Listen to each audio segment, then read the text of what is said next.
শুভ দুপুর বন্ধুরা, শুভ দুপুরে শুভেচ্ছা নিও।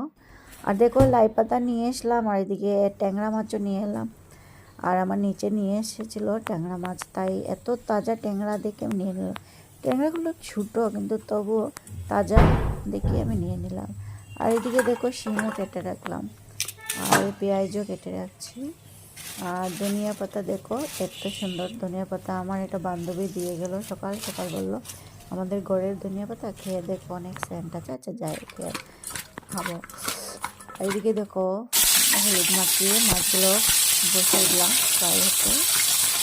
আর এদিকে মুসুরি ডাল হচ্ছে বানাচ্ছি। অনেকদিন পর মনে হলো যে আর একটু চিন দিয়ে খাই এই ট্যাংরা মাছের চচ্চড়ি।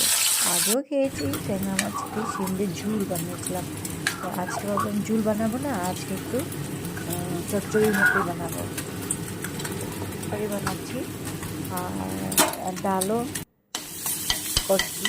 আর এদিকে তো দেখো পেঁয়াজও বসিয়ে দিলাম, আর এই পাতা সুন্দর দিয়ে দিলাম। আর তারপরে একটু হলুদ দেবো, মরিচের গুঁড়া ফুটিয়ে দেবো, যেহেতু জিরা দেবো না, মরিচের গুঁড়া হলুদ দিয়ে বানাচ্ছি। একটু নাড়াচাড়া করে একটু দেখে রাখবো, তারপরে যখন একটু জল দিয়ে দেবো, তারপরে যখন জল হয়ে যাবে ফুটিয়ে আসবে তখন আমি মাছগুলো দিয়ে দেবো। আর এই যেটা আমার মসুর ডাল হয়ে গেছে। আর আমার মসুর ডালটা এত ভালো হয় না, যেহেতু আমার করতাম মশলা মসুর ডালটা ভালো হয়।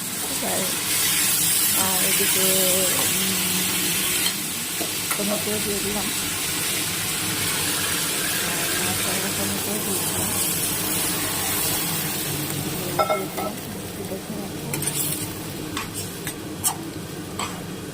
দেখে রাখবো। তারপর তো মাছগুলো দিয়ে দিলাম। এরকম শিম দিয়ে মানে ট্যাংরা মাছের চচ্চড়ি খুবই ভালো লাগে।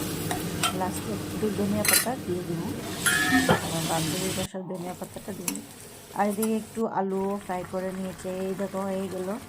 আর এদিকে দেখো ধনিয়া পাতাও দিয়ে দিলাম। তাহলে দেখো আমার তরকারিটা কেমন হলো বন্ধুরা, কমেন্টে বলবে। আর ভিডিওটা ভালো লাগলে লাইক কমেন্ট করবে। টাটা বন্ধুরা, ভালো থাকবে।